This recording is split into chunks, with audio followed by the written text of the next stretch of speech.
Greetings and salutations. Welcome to Fireside Tales with Wolfgang, episode 33.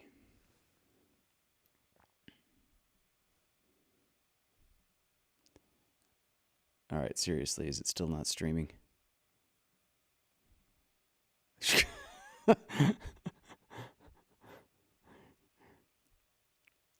Let me try this in a less smooth sort of way. Can you hear me? Can you see me?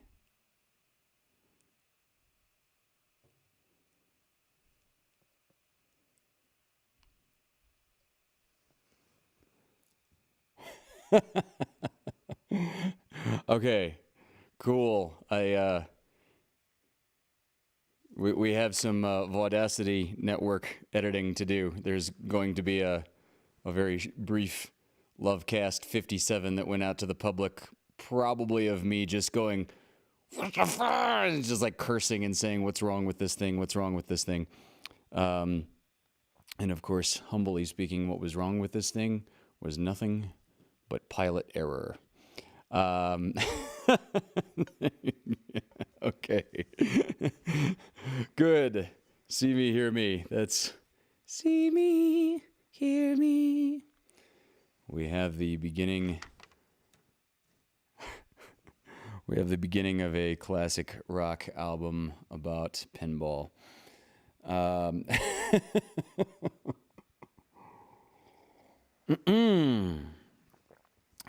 right.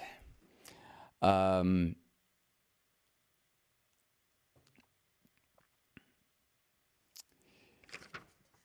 going to open this evening with a poem I've read several times on this show, but throughout the societal parts of this pandemic, this poem just keeps resonating for me, and coming out of this pandemic where so many of us are vaccinated and being part of the solution, I can't get this poem out of my head. This is No Man is an Island by John Donne. No man is an island entire of itself. Every man is a piece of the continent, a part of the main. If a clod be washed away by the sea, Europe is the less, as well as if a promontory were, as well as if a manor of thy friends or of thine own were. Any man's death diminishes me because I am involved in mankind, and therefore never sinned to know for whom the bell tolls. It tolls for thee.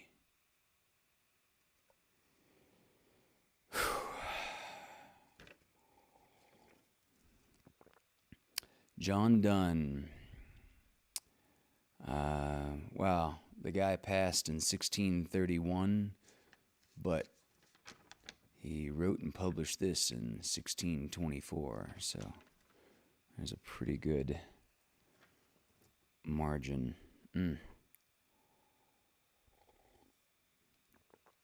Hello, Olive and Ray. Meow. Miss Patty Pinkstaff, thank you for all the clicks.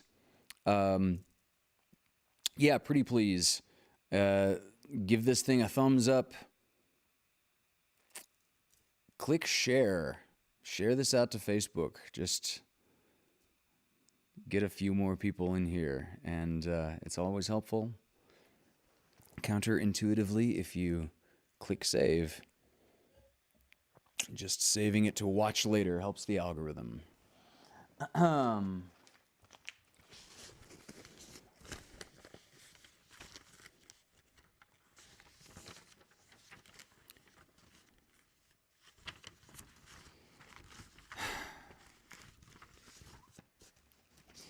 So I've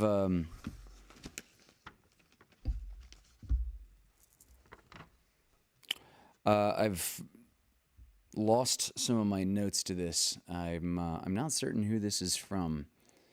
or who this is by, rather, in this next poem. Mom, if you know, if you hear and recognize this, please throw it into the chat. Or if anybody knows, Mom's just the first one that I think would be most likely to to recognize random poetry.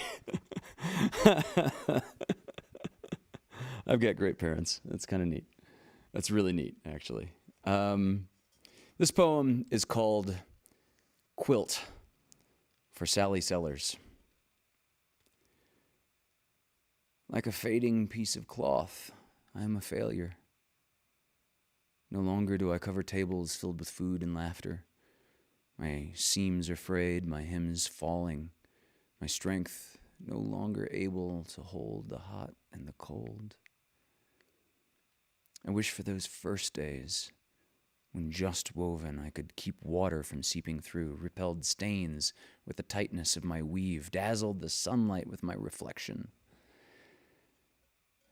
I grow old, though pleased with my memories. The tasks I can no longer complete are balanced by the love of the tasks gone past. I offer no apology, only this plea.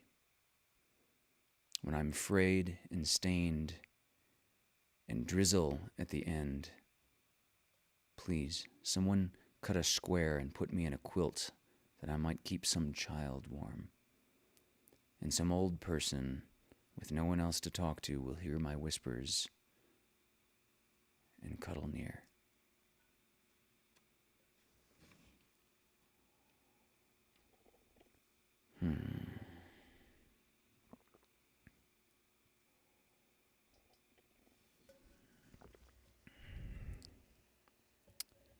Shared on my Discord theater group. Thank you, Dari. I think this is a perfect type of program for theater-type people.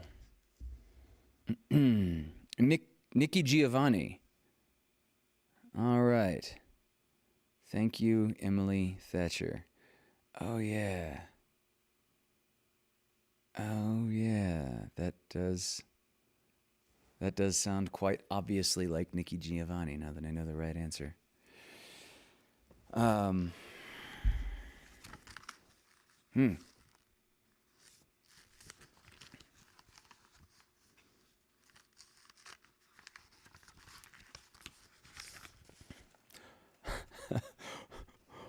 Program. Hey, is my volume really low? I might just be talking low tonight, but does everyone else hear the volume is low? I got my finger on the slider. Let me know before I continue. 1, 2, 1, 2. Yeah, it looks a little okay. How about this? Am I blowing out the mic now? Check.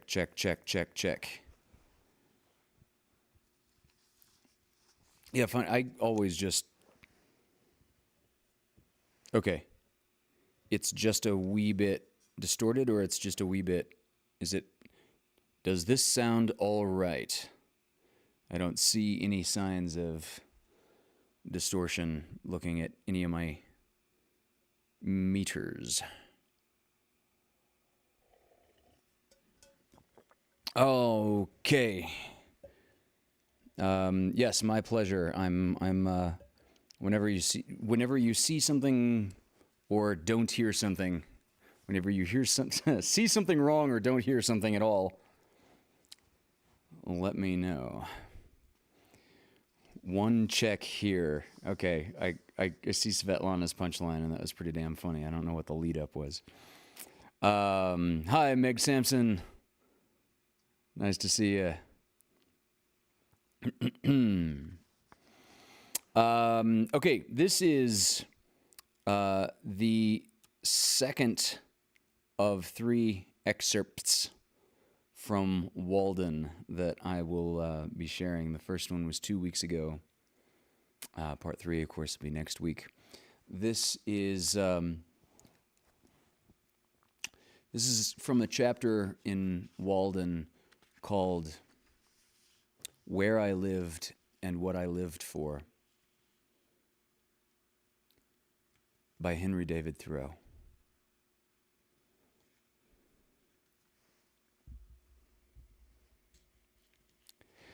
I was seated by the shore of a small pond, about 1.5 miles south of the village of Concord and somewhat higher than it, in the midst of an extensive wood between that town and Lincoln, and about 2 miles south of that our only field known to fame, Concord Battleground.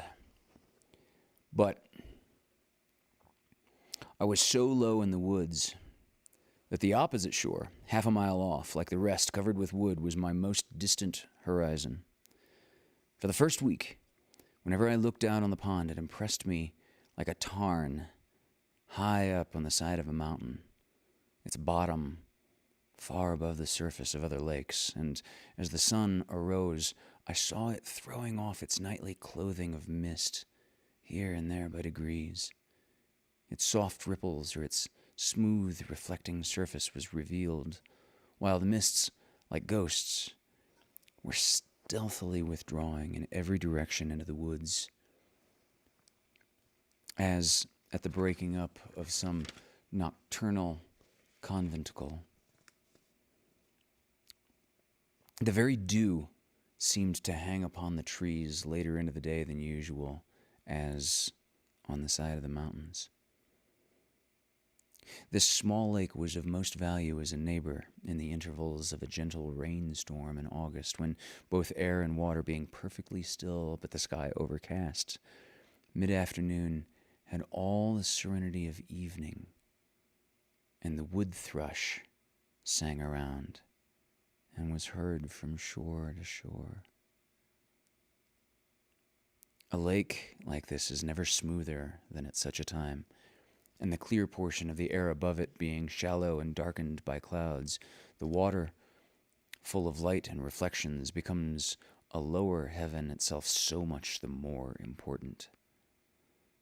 From a hilltop nearby, where the wood had been recently cut off, there was a pleasing vista southward across the pond, through a wide indentation in the hills which form the shore there, where their opposite sides, sloping toward each other, suggested a stream flowing out in that direction through a wooded valley, but a stream there was none. That way I looked, between and over the near green hills, to some distant and higher ones in the horizon, tinged with blue. Indeed, by standing on tiptoe, I could catch a glimpse of some of the peaks of the still bluer and more distant mountain ranges in the northwest, those true blue coins from heaven's own mint, and also of some portion of the village. But in other directions, even from this point, I could not see over or beyond the woods which surrounded me. It is well to have some water in your neighborhood to give buoyancy to and float the earth. One value, even of the smallest well, is that when you look into it, you see that earth is not continent, but insular. This is as important as that it keeps butter cool. When I looked across the pond from this peak toward the Sudbury Meadows, all the earth beyond the pond appeared like a thin crust, insulated and floated even by this small sheet of intervening water, and I was reminded that this on which I dwelt was but dry land. Though the view from my door was still more contracted, I did not feel crowded or confined in the least. There was pasture enough for my imagination. The low shrub oak plateau to which the opposite shore arose stretched away toward the prairies of the west and the steppes of Tartary, affording ample room for all the roving families of men. There are none happy in the world but beings who enjoy freely a vast horizon, said Damodara when his herds required new and larger pastures. Both place and time were changed, and I dwelt nearer to those parts of the universe and to those eras in history which had most attracted me. Where I lived was as far off as many a region viewed nightly by astronomers. We are wont to imagine rare and delectable places in some remote and more celestial corner of the system, behind the constellation of Cassiopeia's chair, far from the noise and disturbance. I discovered that my house actually had its site in such a withdrawn but forever new and unprofaned part of the universe. If it were worth the while to settle in those parts near to the Pleiades or the Hyades, to Aldebaran or Altair, then I was really there. Or at an equal remoteness from the life which I had left behind, dwindled and twinkling with as fine a ray to my nearest neighbor, and to be seen only in moonless nights by that neighbor. Such was that part of creation where I had squatted.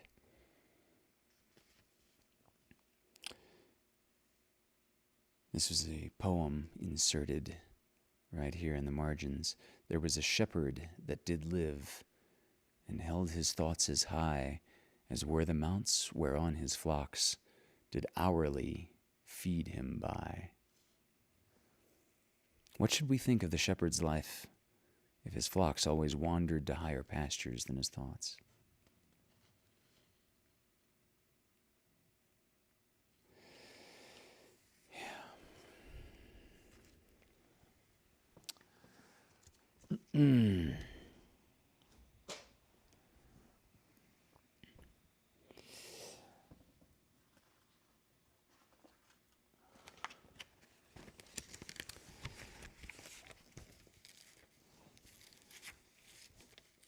So one more poem before we launch into the short story of the evening.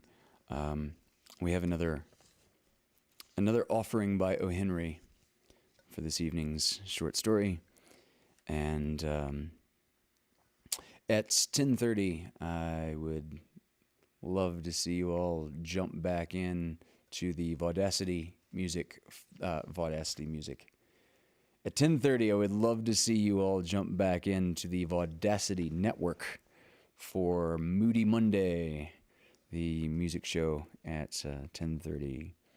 I'm probably going to go for a little quarter moon hike and listen to the show in headphones, and I stream it as I hike Moon Ridge here.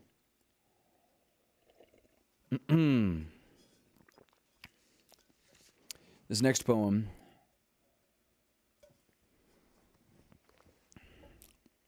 oh dear, who is this by? Oh, this is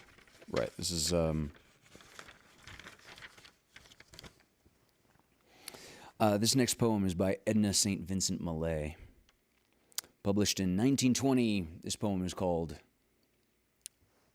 Portrait by a Neighbor. Before she has her floor swept or her dishes done, any day you'll find her a-sunning in the sun. It's long after midnight, her keys in the lock, and you never see her chimney smoke till past 10 o'clock. She digs in her garden with a shovel and a spoon. She weeds her lazy lettuce by the light of the moon. She walks up the walk like a woman in a dream. She forgets she borrowed butter and pays you back cream. Her lawn looks like a meadow, and if she mows the place, she leaves the clover standing and the Queen Anne's lace.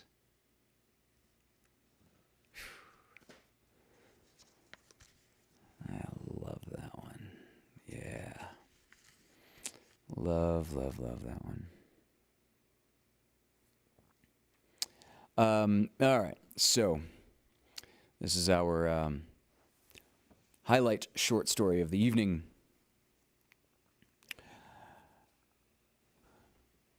Another one, another gem by O. Henry. This is the Chaparral Prince.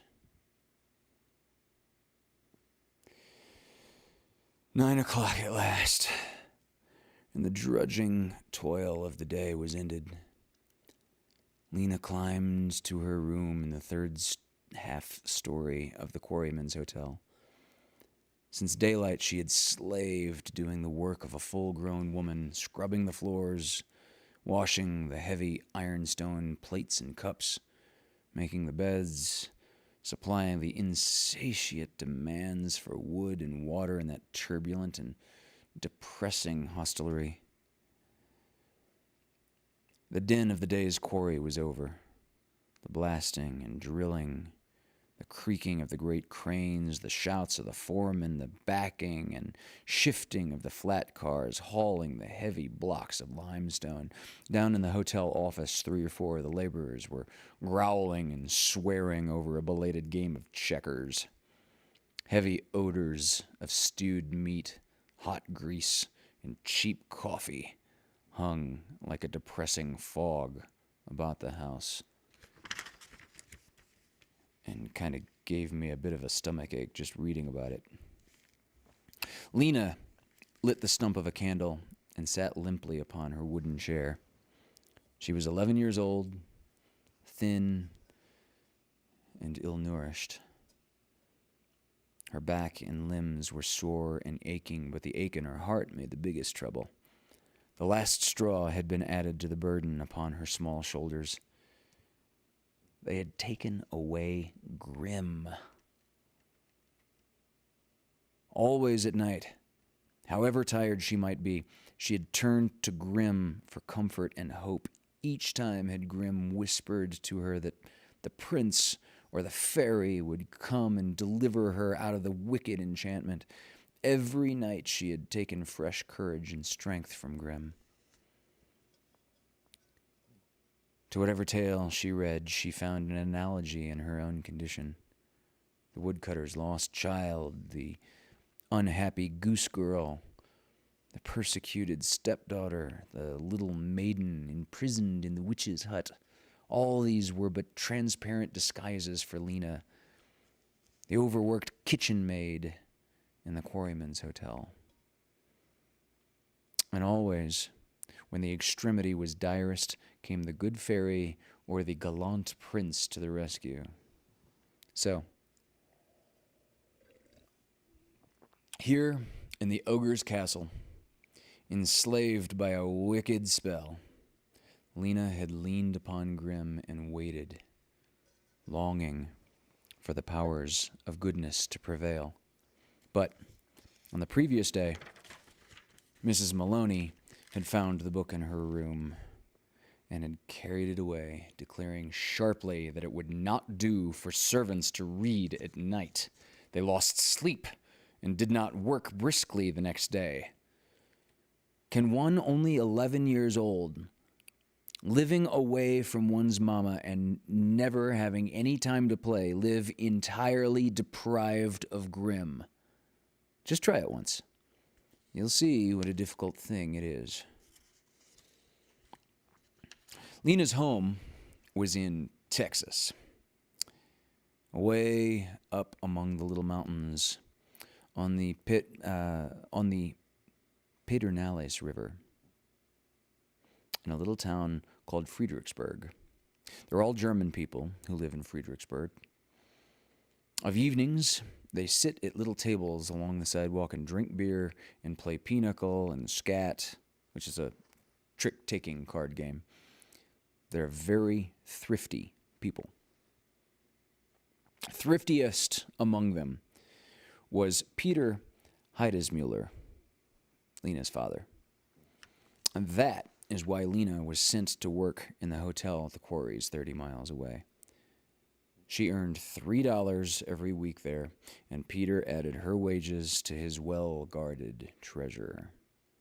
Peter had an ambition to become as rich as his neighbor, Hugo Heffelbauer, who smoked a meerschaum pipe 3 feet long and had Wiener Schnitzel and Hassenpfeffer for dinner every night in the week.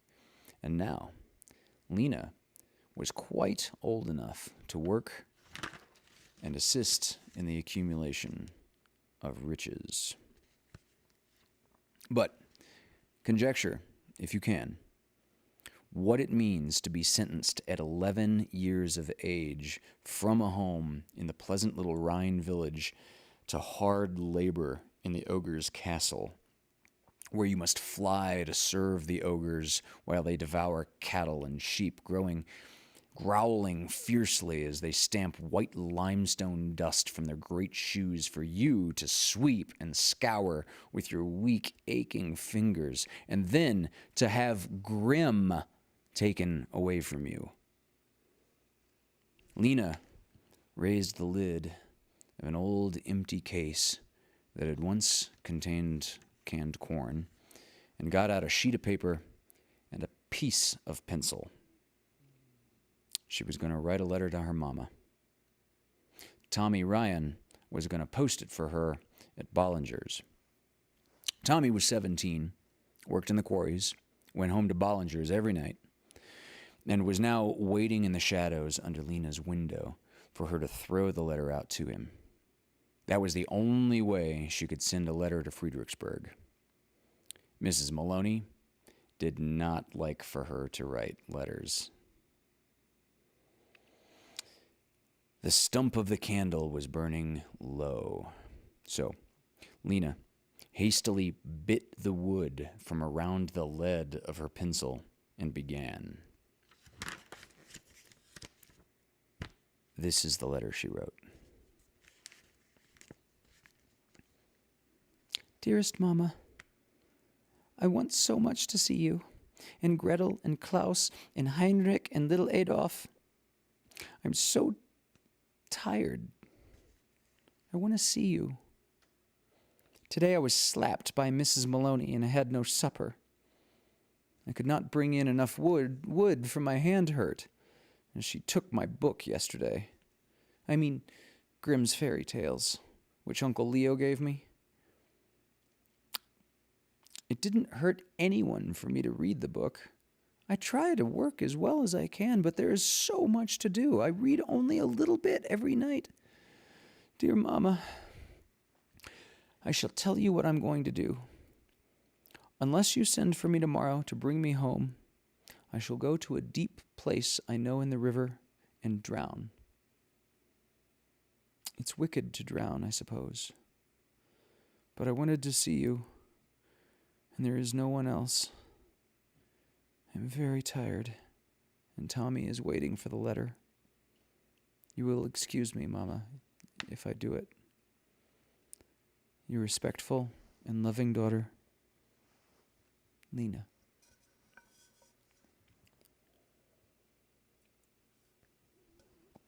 Tommy was still waiting faithfully when the letter was concluded, and when Lena dropped it out, she saw him pick it up and start up the steep hillside. Without undressing, she blew out the candle and curled herself upon the mattress on the floor.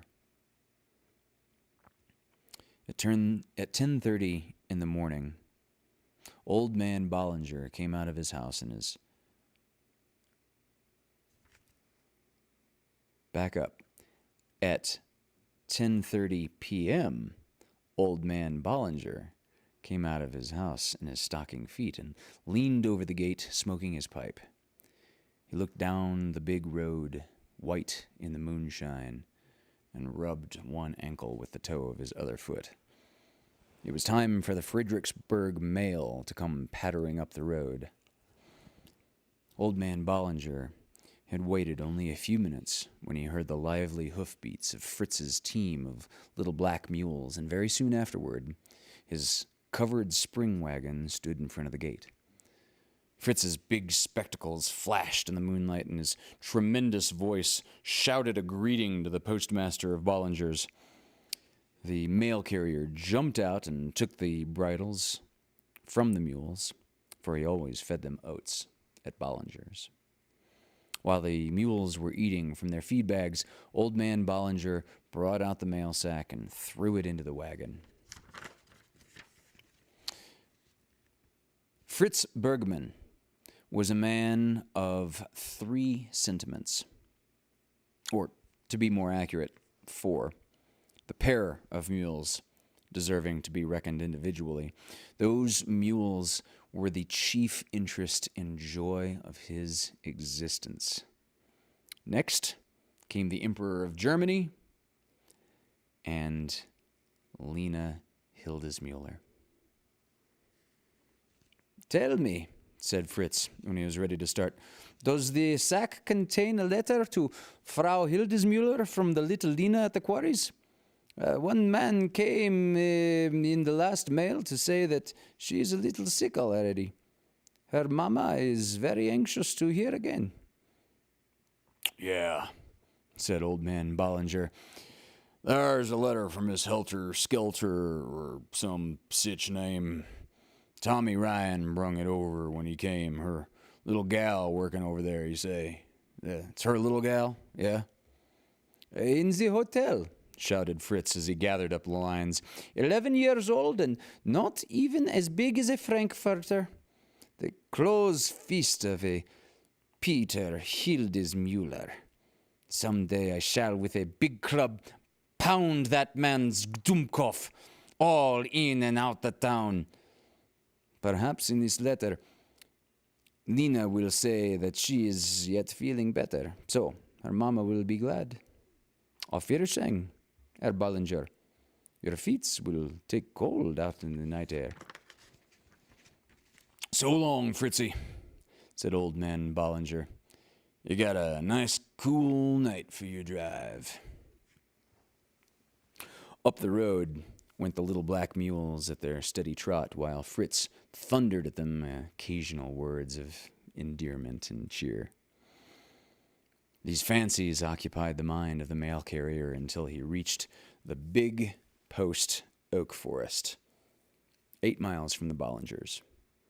Here, his ruminations were scattered by the sudden flash and report of pistols and whooping as if a whole tribe of Indians, a band of galloping horsemen, closed in around the mail wagon. One of them leaned over the front wheel, covered the driver with his revolver, and ordered him to stop.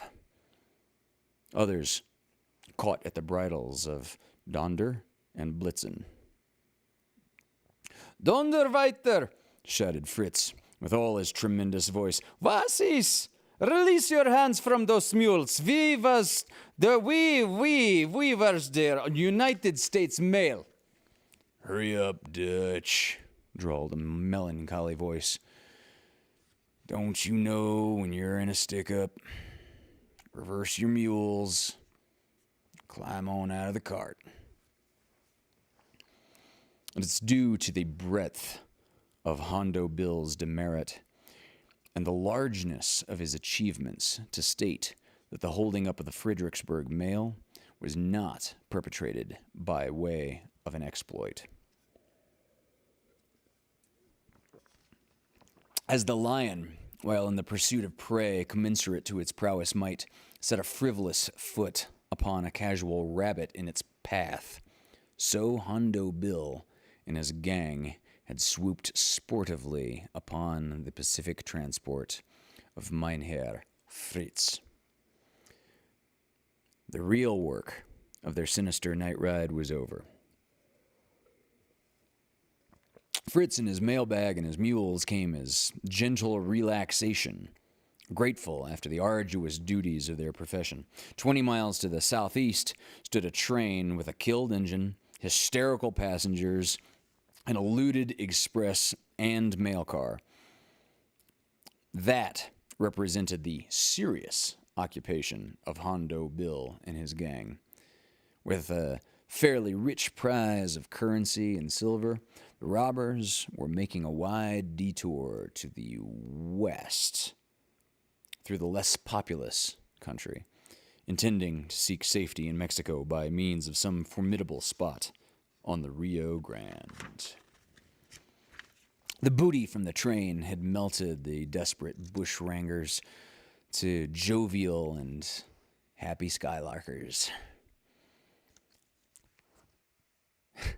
Trembling with outraged dignity and no little personal apprehension, Fritz climbed out to the road after replacing his suddenly removed spectacles. The band had dismounted and were singing and capering and whooping, thus expressing their satisfied delight in the life of a jolly outlaw. Rattlesnake Rogers, who stood at the head of the mules, jerked a little too vigorously at the rein of the tender-mouthed Donder, who reared and emitted a loud protesting snort of pain. Instantly, Fritz, with a scream of anger, flew at the bulky Rogers and began to assiduously pummel that surprised freebooter with his fists. "Villain!" shouted Fritz. "Dog! Big stiff! That mule, she has a soreness by his mouth. I will knock off your shoulders mit your head, robbermans." "Yee, ha, ha, ha," howled Rattlesnake, roaring with laughter and ducking his head. "Somebody get this here sauerkraut off of me." One of the band yanked Fritz back by the coattail, and the woods rang with Rattlesnake's vociferous comments. "Doggone little wienerwurst," he yelled amicably. He's not so much of a skunk for a Dutchman. Took up for his animal plumb quick, didn't he? I like to see a man like his horse, even if his horse is a mule. The dad-blamed little Limburger, he went for me, didn't he? Well, now, muley, I ain't a-going to hurt your mouth again anymore." Perhaps the mail would not have been tampered with had not Ben Moody, the lieutenant, possessed certain wisdom that seemed to promise more spoils. "Say, Cap," he said, addressing Hondo Bill, "there's likely to be good pickings in these mail sacks. I done some horse trading with these Dutchmen around Friedrichsburg, and I know the style of the varmints. There's big money goes through the mails to that town. Them Dutch risk $1,000 sent wrapped in a piece of paper before they'd pay the banks to handle the money." Hondo Bill, 6'2", gentle of voice and impulsive in action, was dragging the sacks from the rear of the wagon before Moody had finished his speech. A knife shone in his hand, and they heard the ripping sound as it bit through the tough canvas. The outlaws crowded around and began tearing open letters and packages, enlivening their labors and swearing affably at the writers who seemed to have conspired to confute the prediction of Ben Moody. Not $1 was found in the Friedrichsburg mail. "You ought to be ashamed of yourself," said Hondo Bill to the mail carrier in solemn tones, "to be packing around such a lot of old trashy paper as this. What'd you mean by it anyhow? Where you Dutchers keep your money at?" The Bollinger mail sack opened like a cocoon under Hondo's knife.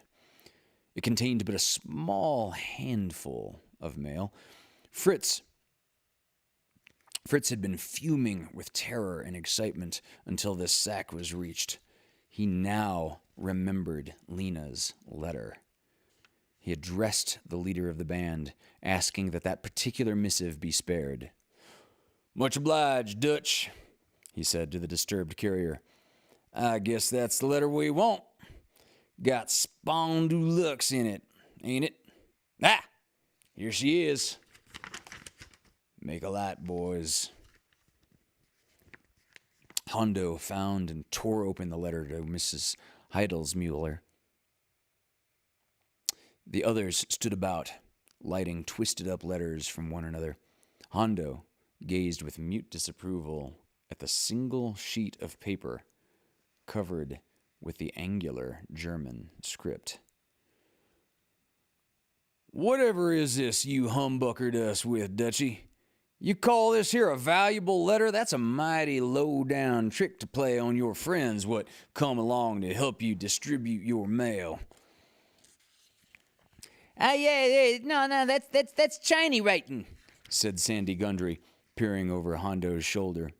You rough, you kazip, declared another of the gang, an effective youth, covered with silk handkerchiefs and nickel plating. That's shorthand. I seen him do it in court once. No, that is German, said Fritz. It is no more as a little girl writing a letter to her mama.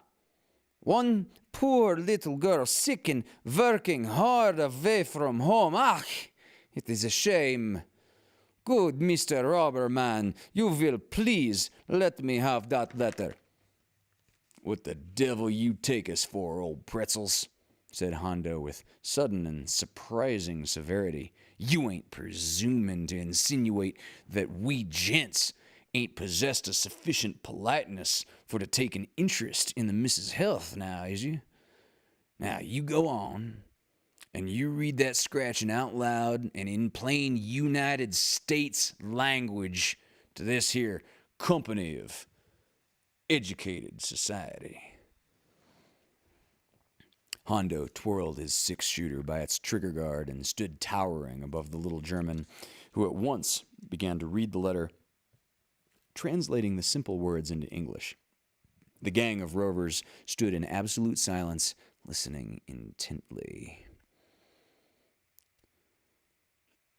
How old is that kid? Asked Hondo when the letter was done. 11, said Fritz. Where's she at? At those rock quarries, working. Mein Gott, little Lena, she speak of drowning. I do not know if she will do it, but if she shall, I swear I will do that Peter Hildesmuller shoot mit a gun. You Dutchers, said Hondo Bill, his voice swelling with fine contempt. Y'all make me pretty tired, hiring out your kids to work when they ought to be playing dolls in the sand. You're a hell of a sect of people. I reckon we'll fix your clock for a while just to show you what you think of your old cheesy nation. Here, boys! Hondo Bill parlayed aside briefly with his band, and then they seized Fritz and conveyed him off the road to one side. Here they bound him fast to a tree with a couple of lariats. His team, his mules, they tied to another tree nearby. We ain't gonna hurt you bad, said Hondo reassuringly. It won't hurt you to be tied up for a while. We will now pass you the time of day, as it is up to us to depart. Now, Dutchy, don't get yourself riled up with no more impatience, huh? Fritz heard a great squeaking of saddles as the men mounted their horses, then a loud yell and a great clatter of hooves as they galloped pell-mell back along the Friedrichsburg road. For more than 2 hours, Fritz sat against the tree, tightly but not painfully bound. Then, from the reaction after his exciting adventure, he sank into slumber. How long he slept he knew not, but he was at last awakened by a rough shake. Hands were untying his ropes. He was lifted to his feet, dazed, confused in mind, and weary of body. Rubbing his eyes, he looked and saw that he was again in the midst of the same band of terrible bandits. They shoved him up to the seat of his wagon, and they placed the lines in his hands. "Hit it out for home, Dutch," said Hondo Bill's voice commandingly. "You given us lots of trouble, and we're pleased to see the back of your neck. Spiel! Zwei Bär! Vamos!" Hondo reached out and gave Blitzen a smart crack with his riding crop. The little mules sprang ahead, glad to be moving again. Fritz urged them along, himself dizzy and muddled over his fearful adventure. According to schedule time, he should have reached Friedrichsburg at daylight. As it was, he drove down the long street of the town at 11 o'clock a.m. He had to pass Peter Heidelsmuller's house on his way to the post office. He stopped his team at the gate and called, but Frau Hildesmuller was watching for him. Out rushed the whole family of Hildesmullers.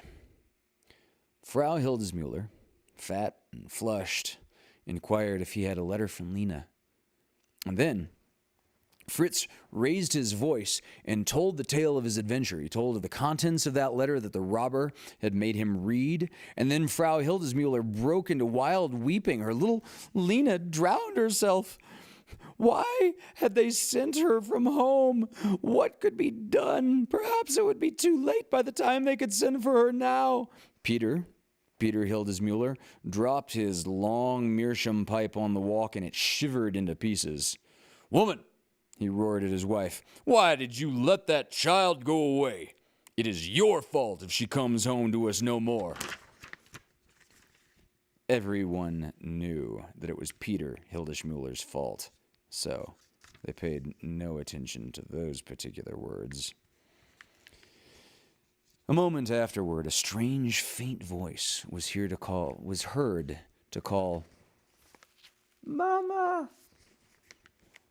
Frau Hildesmuller at first thought it was Lena's spirit calling, and then she rushed to the rear of Fritz's covered wagon and with a loud shriek of joy caught up Lena herself, covering her pale little face with kisses and smothering her with hugs. Lena's eyes were heavy with the deep slumber of exhaustion, but she smiled and lay close to the one she had longed to see. There among the mail sacks, covered in a nest of strange blankets and comforters, she had lain asleep until wakened by the voices around her. Fritz stared at her with eyes that bulged behind his spectacles. "Gott in Himmel!" he shouted. "How did you get in that wagon? I am going crazy as to be murdered and hanged by robbers this day."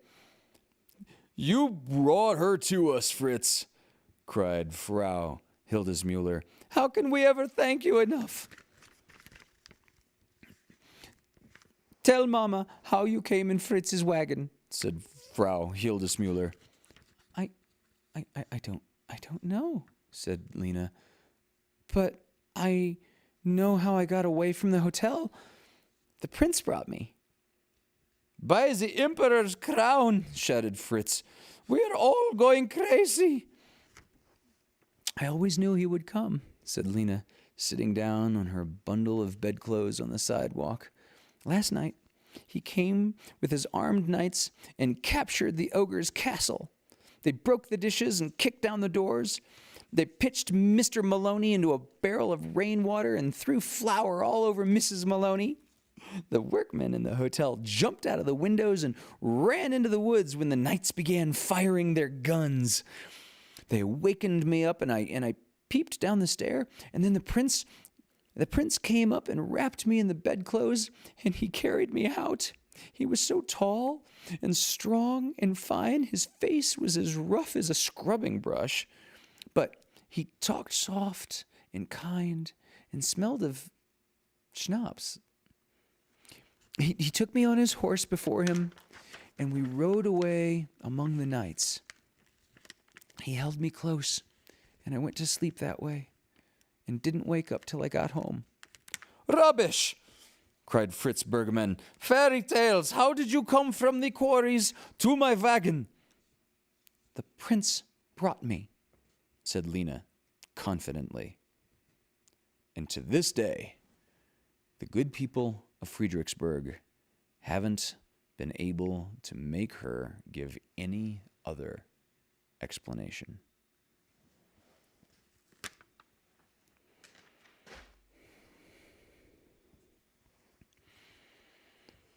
So the bandits, after robbing a train and getting all the money that they really needed to be financially happy, pull over this mail wagon and start bullying this poor little German nerd Fritz, finding that he has absolutely no money in any of the mail bags from the little German village. But reading this one letter of this 11-year-old girl practically chained into slave labor who can't even read Grimm's fairy tales at night. They tie up the little German mail carrier nerd. They ride through the night back from whence he came, kidnap her from the labor house, hide her in the back of the mail wagon so that the little German mail carrying nerd Fritz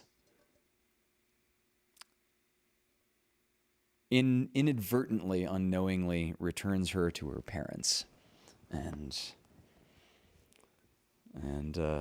I just, yeah, I love that story. It's such a lovely little warm feel good, and and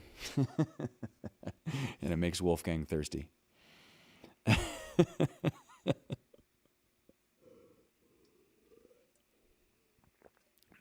So, good night, Miss Charity Swanson. This concludes Fireside Tales with Wolfgang, episode 33. Please be sure to log into the Vaudacity network at 10:30, those of you who are still awake, and check out Moody Mondays. I will be listening. And I will see you all on Thursday for Lovecast 57 at